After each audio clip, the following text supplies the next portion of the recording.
ನನಗೆ ಕುತೂಹಲ ಏನು ಗೊತ್ತಾ, ಒಂದು ಸಂಪುಟ ಅಂತ ರಚನೆ ಆಗುವ ಆರಂಭದ ಸಂದರ್ಭದಲ್ಲಿ 2023 ಅಂತ ನಾವು ಕನ್ಸಿಡರ್ ಮಾಡಿದ್ರು ಕೂಡ ಭಾಳ ವಿಶ್ವಾಸದಿಂದ ಆ ಸ್ಥಾನವನ್ನು ಅಲಂಕರಿಸಿರ್ತಾರೆ.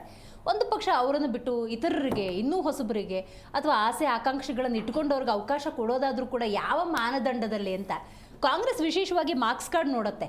ಸೊ ಈ ಮಾರ್ಕ್ಸ್ ಕಾರ್ಡ್ ಆಧಾರದಲ್ಲಿ ನಿರ್ಧಾರ ಆಗುತ್ತಾ ಹೆಂಗೆ ಅಂತ? ಖಂಡಿತ.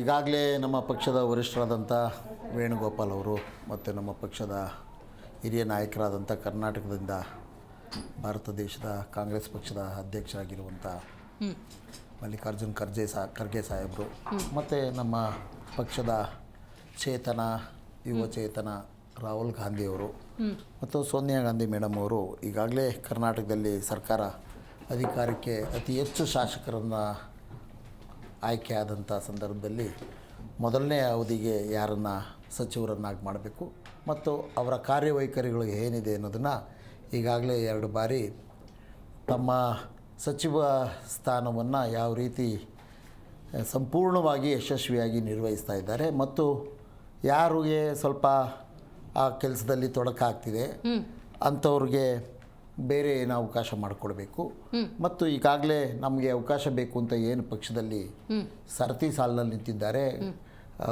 ವಿಭಾಗವಾರು ಮತ್ತು ಈಗ ನಾನು ಹೇಳ್ದೆ ಹೋಗಲಿ ಜಾತಿವಾರು ಧರ್ಮವಾರು ಸಚಿವರುಗಳು ಈಗ ಆಗಬೇಕು ಅಂತೇಳಿ ಸರತಿ ಸಾಲಲ್ಲಿ ನಿಂತಿರು. ಇದು ನಮ್ಮ ಪಕ್ಷ ಒಂದರಲ್ಲೇ ಅಲ್ಲ, ಇಡೀ ಭಾರತ ದೇಶದ ಎಲ್ಲ ರಾಜಕೀಯ ಪಕ್ಷಗಳ ವ್ಯವಸ್ಥೆಯಲ್ಲಿ ಇರುವಂಥದ್ದು. ಈಗ ಸಮ್ಮಿಶ್ರ ಸರ್ಕಾರಗಳಿದ್ದಾಗ ಒಂದು ಥರದಲ್ಲಿ ಚಟುವಟಿಕೆ ನಡೆಯುತ್ತೆ. ಪೂರ್ಣ ಪ್ರಮಾಣದ ಸರ್ಕಾರ ಒಂದು ಪಕ್ಷದ ಅಧಿಕಾರಕ್ಕೆ ಬಂದಾಗ 50-50 ಆಧಾರದ ಮೇಲೋ ಅಥವಾ ಹಿರಿತನ ಕಿರಿತನ ಮತ್ತು ಬೇರೆ ಬೇರೆ ಜಾಗಗಳಲ್ಲಿ ಅವ್ರಿಗೆ ಕೆಲಸ ಮಾಡೋದಕ್ಕೆ ಅವಕಾಶ, ಈ ಥರದ್ದೆಲ್ಲವನ್ನು ಪರಿಗಣನೆಗೆ ತೆಗೆದುಕೊಂಡು ಪಕ್ಷ ಈಗಾಗಲೇ ನಮ್ಮ ಸುರ್ಜೇವಾಲಾ ಸಾಹೇಬರು ಕರ್ನಾಟಕಕ್ಕೆ ಆಗಮಿಸಿ ಎಲ್ಲ ಸಚಿವರು ಏನೇನು ತಮ್ಮ ತಮ್ಮ ಕೆಲಸ ಕಾರ್ಯಗಳು ಮಾಡಿದ್ದಾರೆ ಆ ಪಟ್ಟಿಯನ್ನು ಕೂಡ ಅವರು ನೀಡಿದ್ದಾರೆ ಮತ್ತು ಅದನ್ನೆಲ್ಲ ಪುನರ್ ಪರಿಶೀಲನೆ ಮಾಡಿದ್ದಾರೆ ಮತ್ತು ಅವ್ರ ಜೊತೆ ಚರ್ಚೆ ಮಾಡಿದ್ದಾರೆ.